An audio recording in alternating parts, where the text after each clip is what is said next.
Hello friends, welcome back to the second video of Direct Indirect. पहली video में हम लोगों ने डायरेक्ट इनडायरेक्ट बनाना सीखा था सिंपल सेंटेंसेस के। इस वीडियो में हम शुरुआत करेंगे यूनिवर्सल सेंटेंसेस से। तो अगर आपने मेरी पहली वीडियो नहीं देखी है सिंपल सेंटेंसेस वाली, पहले उसे देखिए और फिर इस वीडियो पे आइए, क्योंकि सिंपल सेंटेंस में बहुत सारे इंपॉर्टेंट रूल हमने कवर किए हैं जो कि बाकी सभी सेंटेंसेस में काम आते हैं। तो अगर आपने सिंपल सेंटेंस की वीडियो अच्छे से समझ ली है तो ये बाकी के सेंटेंसेस को सीखना आपके लिए चुटकियों का खेल होगा। तो अगर नहीं देखी है वीडियो तो पहले जाइए, देखिए और फिर उसके बाद इस वीडियो पे आइए। और जिन लोगों ने देख चुकी है वो पहली वीडियो, उनके लिए हम शुरुआत करते हैं यूनिवर्सल सेंटेंसेस से डायरेक्ट इनडायरेक्ट बनाना। तो सबसे पहले जानते हैं कि यूनिवर्सल सेंटेंसेस होता क्या है।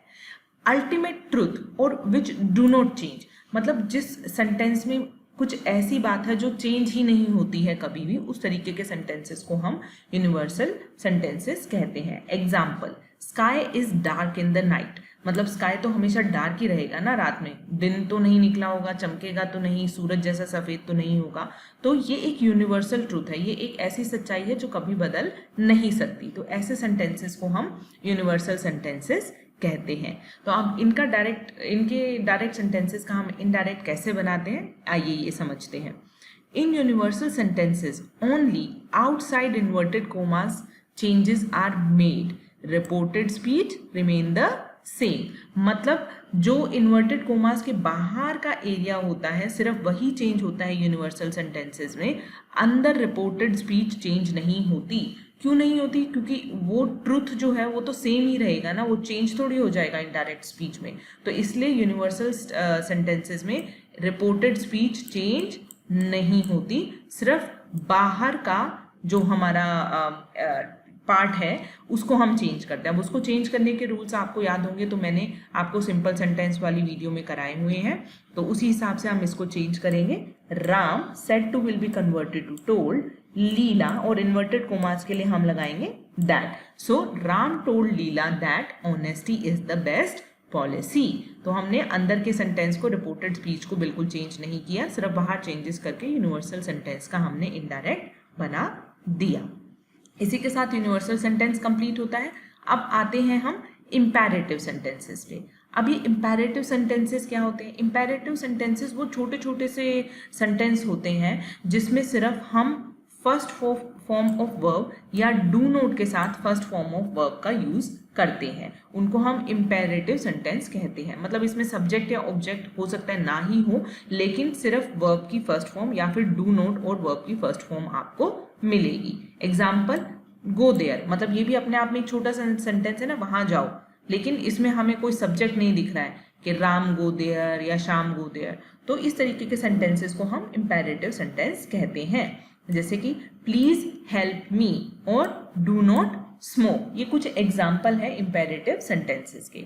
आइए अब रूल देखते हैं कि हम इंपैरेटिव सेंटेंस का डायरेक्ट से इनडायरेक्ट कैसे बना सकते हैं। सबसे पहला रूल है, इसमें हम सेड या सेड टू को या तो हम ordered, suggested, requested, commanded, forbade और एडवाइज्ड के साथ रिप्लेस करते हैं। अभी तक आपने देखा हमने सिंपल सेंटेंसेस में या यूनिवर्सल सेंटेंसेस में सेड और सेड टू को टोल्ड में चेंज किया, पर इंपेरेटिव सेंटेंस में सेड और सेड टू को चेंज करने के लिए ये वर्ड्स यूज होते हैं according to the type of sentence. ठीक है, अब दूसरा रूल क्या कहते हैं? इन्वर्टेड कोमास को रिमूव करने के लिए इसमें टू का यूज किया जाता है।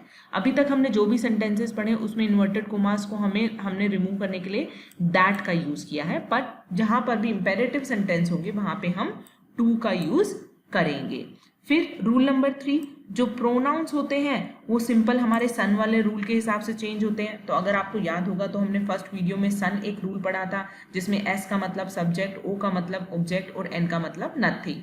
मतलब first person is change according to subject, second person is change according to object and third person is not changed. और उस वीडियो में मैंने आपको सारे टाइप ऑफ पर्सन्स भी बताए हुए हैं, तो आप उस वीडियो को रेफर कर सकते हैं अगर आपको अभी भी कुछ प्रोनाउंस के रूल्स की कुछ डिटेल चाहिए हो तो। फोर्थ पॉइंट कहता है if please is used in the sentence then it is removed. अगर इस तरीके के सेंटेंसेस में अगर हमें प्लीज मिलता है तो उसको हम हटा देते हैं, उसको हम सेंटेंस में यूज नहीं करते हैं इनडायरेक्ट बनाते हुए, ठीक है। Fifth sentence do not is converted into not to. अगर सेंटेंस में डू नॉट आता है तो उसको हम नॉट टू में कन्वर्ट कर देते हैं। तो ये 5 रूल है इंपेरेटिव सेंटेंस के जो कि हमें ध्यान में रखने हैं। आइए अब इसका एक एग्जाम्पल देखते हैं। पहला एग्जाम्पल है Sarita said to me please give me your book. तो सरिता ने रिक्वेस्ट की मुझसे, तो मेरे को क्या लगा कि सेड टू की बजाय हम इसमें रिक्वेस्ट लगा सकते हैं। तो कैसे बनेगा इसका इनडायरेक्ट, सरिता रिक्वेस्टेड मी, इन्वर्टेड कोमास को हटा के लगाया टू, प्लीज को हम रिमूव करते हैं इस तरीके के सेंटेंसेस में, give me your book, give me हो जाएगा सन के रूल के हिसाब से चेंज, जो प्रोनाउन का रूल होता है तो वो हो गया her, because it is a second person changes according to नहीं, me is a first person is change according to subject, तो हर हो गया हर माई बुक। तो इनडायरेक्ट हो गया Sarita requested me to give her my book. तो इस तरीके से इसका इनडायरेक्ट बन गया। आइए दूसरा एग्जाम्पल देखते हैं। Teacher said to the students do not make a noise. अब टीचर जो है स्टूडेंट को ऑर्डर देगी, रिक्वेस्ट तो करेगी नहीं, ना ही एडवाइस करेगी। तो हमने क्या लगाया, अब ये हमें अपनी समझ रखनी है कि ये इस तरीके के रिलेशन में क्या हो सकता है, रिक्वेस्ट हो सकती है, ऑर्डर हो सकती है या एडवाइस हो सकती है। तो टीचर और स्टूडेंट के रिलेशन में एक टीचर स्टूडेंट को ऑर्डर ही करेगी, ठीक है। तो टीचर ऑर्डर्ड द स्टूडेंट्स। अब डू नोट को क्या देखा था हमने कि डू नोट को हमें चेंज करना है नोट टू में, क्योंकि जब ये डू नोट है और डू नोट को हम नोट टू में ही चेंज कर देंगे तो यहाँ हम इन्वर्टेड कोमास के लिए एक्स्ट्रा टू नहीं लगाएंगे। तो हमने क्या लिख दिया सीधा, teacher ordered the students not to make a noise. तो इस तरीके से इसका ये इनडायरेक्ट कंप्लीट होता है। आइए अब नेक्स्ट टाइप ऑफ सेंटेंस देखते हैं, which is sentence having let us. कई बार कुछ सेंटेंसेस होते हैं जिसमें लेट अस का यूज होता है, let us go there, let us study, let us play. तो उस तरीके के सेंटेंसेस का हम इनडायरेक्ट कैसे बनाएंगे, बहुत सिंपल से 3 रूल है। In place of said to हम प्रपोज्ड का यूज करते हैं, स्पेसिफिकली लेट अस के लिए प्रपोज्ड का यूज किया जाता है फॉर रिमूविंग सेड टू। और लेट अस को हम किससे रिप्लेस करते हैं, लेट अस को हम रिप्लेस कर देते हैं we should say, indirect speech बनाते हुए। और inverted commas are replaced with that, जो कि सिंपल सा पहले वाला नॉर्मल रूल है।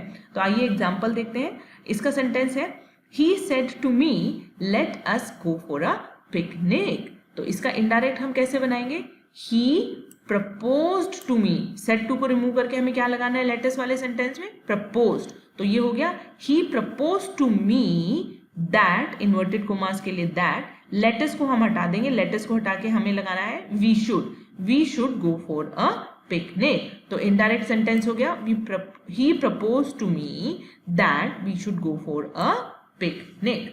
बहुत सिंपल से रूल्स हैं। तो अगर आपने सिंपल सेंटेंस की वीडियो अच्छे से समझी हुई है तो ये तो बहुत ही आसान आपको लगेंगे। रूल्स को ध्यान में रखते जाइए और इनडायरेक्ट बनाते जाइए। चलिए let us move to the second another type of sentence. Now the another important type of sentence is interrogative sentence. Interrogative sentence क्या होते हैं, क्वेश्चन मार्क वाले सेंटेंस और प्रश्नवाचक सेंटेंस, या फिर जिसमें हम किसी से कोई क्वेश्चन पूछ रहे हैं उसको हम इंटेरोगेटिव सेंटेंस कहते हैं। अब इंटेरोगेटिव सेंटेंस भी 2 टाइप के होते हैं, 2 तरीके के होते हैं। Type A, it begins with helping verb followed by subject. मतलब कि एक सेंटेंस ऐसा हो सकता है इज राम कमिंग, तो इज हो गया हेल्पिंग वर्ब, मतलब हमने हेल्पिंग वर्ब पहले लगाई है और सब्जेक्ट उसके बाद आया है। तो ये होते हैं टाइप 1 के इंटेरोगेटिव सेंटेंसेस। टाइप 2 के सेंटेंसेस होते हैं it begins with WH family. WH family क्या होती है, वो सभी सेंटेंस जो कि स्टार्ट होते हैं what, when, where, whom, who, whom, which, whose, why and how। तो अब अगर आप देखेंगे सारे वर्ड W से शुरू हो रहे हैं और एक वर्ड जो है H से शुरू हो रहा है विच इज हाउ, तो इसलिए हम इसको बोलते हैं WH फैमिली। तो WH फैमिली के ये 8 मेंबर होते हैं। तो अगर कोई भी सेंटेंस इनसे शुरू हो रहा है तो वो WH फैमिली का है और वो इंटेरोगेटिव अपने आप ही बन जाएगा, क्योंकि ये सारे तरीके के वर्ड हमें क्वेश्चन डिनोट करते हैं कि हम किसी से जब कुछ क्वेश्चन पूछ रहे हैं तो ही इन वर्ड्स का यूज होता है। Now it says that while making indirect narration of sentences in interrogative sentences, sentence is converted into simple sentence. मतलब जब हम एक इंटेरोगेटिव सेंटेंस का इनडायरेक्ट नरेशन बनाते हैं तो उसमें हम इंटेरोगेटिव सेंटेंस को एक सिंपल सेंटेंस में कन्वर्ट कर देते हैं. वो कैसे करते हैं, एक एग्जांपल देख करके आपको समझ आएगा. पहले हम इसके छोटे से रूल देख लेते हैं. पहले हम देखते हैं टाइप ए के रूल क्या है. टाइप ए में सेड टू और सेड को चेंज करके हम आस्क लिखते हैं, से टू और से को चेंज करके आस्क लिखते हैं. अगर इफ और वेदर इन्वर्टेड कोमास को रिमूव करने के लिए हम इफ और वेदर का यूज करते हैं. Some rule remains the same for pronoun. Pronoun के रिप्लेसमेंट के लिए हम सन के रूल को फॉलो करते हैं. तो आइए इसका एग्जांपल देखते हैं. सेंटेंस है he said to me can you tell me the way. क्या तुम मुझे रास्ता बता सकते हो. इंटेरोगेटिव सेंटेंस है. अब हम जब इसको कन्वर्ट करेंगे तो हम इसको एक सिंपल सेंटेंस में कन्वर्ट कर देंगे. रूल्स के हिसाब से चेंज करते हैं. सेड टू हो जाएगा आस्क्ड. सो ही आस्क्ड मी, इन्वर्टेड कोमास के लिए वेदर लगाएंगे या इफ लगाएंगे. तो हम अपनी समझ से वेदर या इफ किसी का भी यूज कर सकते हैं. हमने यहाँ वेदर का यूज किया है. ही आस्क्ड मी वेदर. आई जो है सेकेंड पर्सन है. Second person changes according to object. Object क्या है, मी. तो मी के लिए क्या आ जाएगा, आई. तो whether I can tell him the way. ये मी जो है ये भी प्रोनाउन है. इसको भी हमने सन के रूल के अकॉर्डिंग चेंज किया है. तो सन के रूल को अच्छे से रिवाइज कीजिए, उस हिसाब से आपको पता चल जाएगा कि हमें यहाँ पे क्या वर्ड लगाना है. तो उसके हिसाब से इसका इनडायरेक्ट हो गया he asked me whether I can tell him the way. तो बहुत ही सिंपल सा है. सबसे महत्वपूर्ण या इंपॉर्टेंट बात तो ये है कि आपको सन का रूल क्लियर होना चाहिए. तो आप फटाफट प्रोनाउंस को चेंज कर पाएंगे. और बाकी सिंपल से रूल है जो आपको थोड़े से माइंड में रखने and then you will be quickly champion of the direct indirects. आइए अब देखते हैं टाइप बी. WH फैमिली के जो सेंटेंसेस होते हैं उनका हम इनडायरेक्ट नरेशन कैसे करेंगे. सेम है. सेड टू और सेड को आस्क में चेंज कर देंगे. से टू और से को आस्क में चेंज कर देंगे. सन का rule will remain same for pronoun. अब इसमें जो चेंज है इसमें क्या है, nothing is use to remove the inverted commas. पहले वाले में टाइप ए में इन्वर्टेड कोमास को रिमूव करने के लिए हमें वेदर या फिर इफ का यूज करना था. लेकिन WH फैमिली टाइप के सेंटेंसेस में हमें कुछ भी यूज नहीं करना है. तो मोर और लेस रूल्स बिल्कुल सेम है दोनों के. सिर्फ एक का फर्क है कि यहाँ पे इन्वर्टेड कोमास के लिए हम वेदर और इफ का यूज कर रहे थे और WH फैमिली के केस में हम कुछ भी यूज नहीं करेंगे. आइए एग्जाम्पल देखते हैं. सेंटेंस है he said to me where are you going. अब हम इसका कैसे इनडायरेक्ट बनाएंगे. ही सेड टू के लिए हमने लगा दिया आस्क्ड मी, क्योंकि ये जो है WH फैमिली से शुरू हो रहा है तो इन्वर्टेड कोमास के लिए हमें कुछ भी नहीं लगाना है. Where are you going, you को हम जो है प्रोनाउन के रूल के हिसाब से चेंज करेंगे. तो ये हो जाएगा वेयर आई वॉज गोइंग. क्योंकि ये प्रेजेंट कॉन्टिन्यूस है. प्रेजेंट कॉन्टिन्यूस को हमें किस में चेंज करना होता है, हम प्रेजेंट कॉन्टिन्यूस को चेंज करना होता है पास्ट कॉन्टिन्यूस में, क्योंकि बाहर की जो वर्ब है that is in past tense. तो ये रूल भी हमने सिंपल सेंटेंस वाले में किए हैं. आपको अगर याद है तो यू कैन इजीली रिकनेक्ट, नहीं तो वो वीडियो देखिए आपको क्लैरिटी हो जाएगी. तो इसका इनडायरेक्ट बना he asked me where I was going. तो आप देखेंगे पहले वाले जो सेंटेंस में था ये क्वेश्चन मार्क था, इंटेरोगेटिव सेंटेंस था, उसको हमने कन्वर्ट करके एक सिंपल सेंटेंस में बना दिया इन द इनडायरेक्ट स्पीच. तो ये होते हैं हमारे इंटेरोगेटिव सेंटेंस खत्म. इसके साथ हम आते हैं नेक्स्ट एक्सक्लामेटरी सेंटेंसेस. कि एक्सक्लामेटरी सेंटेंसेस क्या होते हैं. Exclamatory sentences are the sentences which express emotions like hurrah, alas, yay, ouch और भी बहुत सारे एक्सप्रेशंस जिनको कि हम एक्सक्लामेटरी सेंटेंस बोलते समय यूज करते हैं. जिन वर्ड्स को मतलब कि जैसे कभी कभी हम बहुत खुश होते हैं कि मैंने कोई मैच जीत लिया या मेरे एग्जाम में बहुत अच्छे नंबर आए, तो हम क्या कहेंगे, hurrah I got good marks in exams. तो ये इस तरीके के सेंटेंसेस को हम एक्सक्लामेटरी सेंटेंस कहते हैं. और इस तरीके के सेंटेंस में एक्सक्लामेटरी वर्ड के पीछे हमेशा एक सिंबल लगा होता है जिसको कि हम कहते हैं एक्सक्लामेटरी सिंबल. तो इसका जो इनडायरेक्ट हमें बनाना होता है उसके लिए हमें क्या चीजें ध्यान में रखनी है. Simple rule, basic rule, inverted commas के लिए दैट का ही यूज होता है. सेड टू और सेड को हम चेंज करके हम लिखते हैं एक्सक्लेम्ड विद जॉय, अगर मैंने खुशी से कोई चीज़ बोली है, या एक्सक्लेम्ड विद सॉरो, या एक्सक्लेम्ड विद सरप्राइज, ठीक है। तो हमें सेंटेंस को पढ़ के इसको जज करना होता है और हमें उसके हिसाब से इनमें से किसी भी वर्ड का हम यूज़ कर सकते हैं। और अगर एक्सक्लेमेटरी सेंटेंस में व्हाट और हाउ का यूज़ हुआ है तो उसकी जगह पे हम वेरी, बिग और ग्रेट का यूज़ करते हैं, ठीक है। ये एक थोड़ा सा डिफरेंट रूल है एक्सक्लेमेटरी के लिए, इसको आप थोड़ा सा ध्यान में रखिएगा। आइए इसका एग्जाम्पल देखते हैं। एग्जाम्पल है Ram said hurrah I have passed, खुश है राम, ठीक है। तो हम क्या कहेंगे, Ram exclaimed with Joy, put inverted commas हमने लगाया दैट, और प्रोनाउन के रूल के हिसाब से हमने आई को चेंज किया, हो गया he had passed. Ram exclaimed with Joy that he had passed, ये बन गया हमारा इनडायरेक्ट सेंटेंस। एक और सेंटेंस देखते हैं। Usha said what a lovely the picture. अब इसमें हमें क्या ध्यान रखना है, हमने एक रूल किया था जिसको अभी आप देखेंगे। उषा एक्सक्लेम्ड विद सरप्राइज, मतलब वो इतनी अच्छी पिक्चर को देख करके सरप्राइज होगी, तो इसलिए हमने लिखा exclaimed with surprise, inverted commas के लिए हमने दैट लगाया।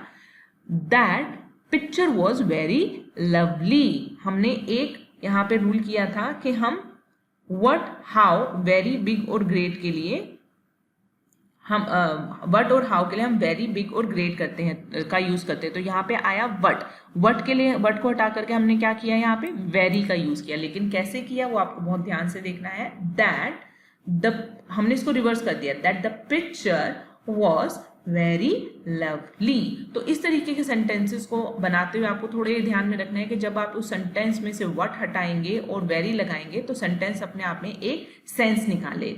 वर्ड्स को थोड़ा सा जंबल करके आपको एक सेंसिबल सेंटेंस निकालना है।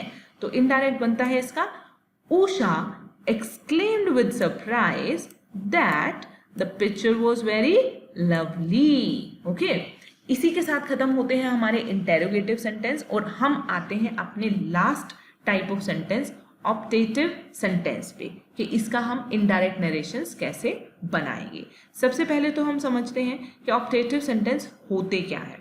सेंटेंसेस शोइंग विश और pray are known as optative sentence, मतलब जिन सेंटेंसेस में हम कोई विश कर रहे हैं या हम कुछ प्रे कर रहे हैं उनको हम ऑप्टेटिव सेंटेंस कहते हैं। इन सेंटेंसेस में भी एक्सक्लेमेटरी साइन का यूज होता है। एग्जाम्पल ऐसे सेंटेंसेस के, मे यू लिव लॉन्ग, हमने किसी के लिए प्रे किया कि तुम ज्यादा जियो, ठीक है। या हम किसी के लिए कुछ विश कर रहे हैं, मे ही गेट गुड मार्क्स और मे ही पास द एग्जाम। तो इस तरीके के सेंटेंसेस हमारे ऑप्टेटिव सेंटेंस हो गए जिनमें हम साथ में एक्सक्लेमेटरी साइन का यूज करते हैं। तो इसके रूल क्या है, सेड टू और सेड के लिए हम क्या यूज करेंगे, विश्ड और प्रेड। विश्ड और प्रेड, क्योंकि जैसा कि हमने बताया विश और प्रे के लिए यूज होते हैं, तो विश्ड और प्रेड का हम यूज करेंगे।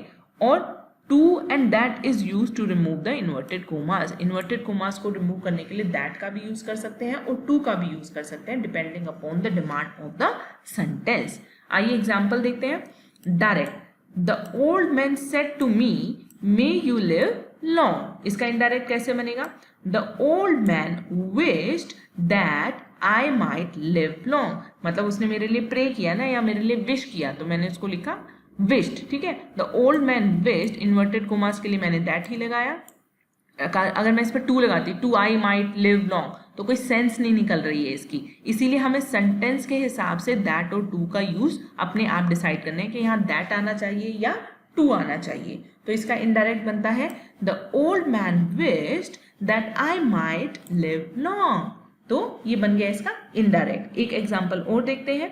The beggar said to Mohit may God bless you with wisdom, the beggar prayed to God, अब प्रेड टू गॉड, गॉड को ही करेंगे ना, तो इसलिए हमने लिखा prayed to God to bless Mohit with wisdom. अब हमने क्या किया कि इनको वर्ड्स को ऐसे अरेंज किया, जनरली आपने अभी तक देखा होगा यहाँ तक के सेंटेंस में कोई चेंज नहीं आता था, दैट लग के फिर सेंटेंस चेंज होता था।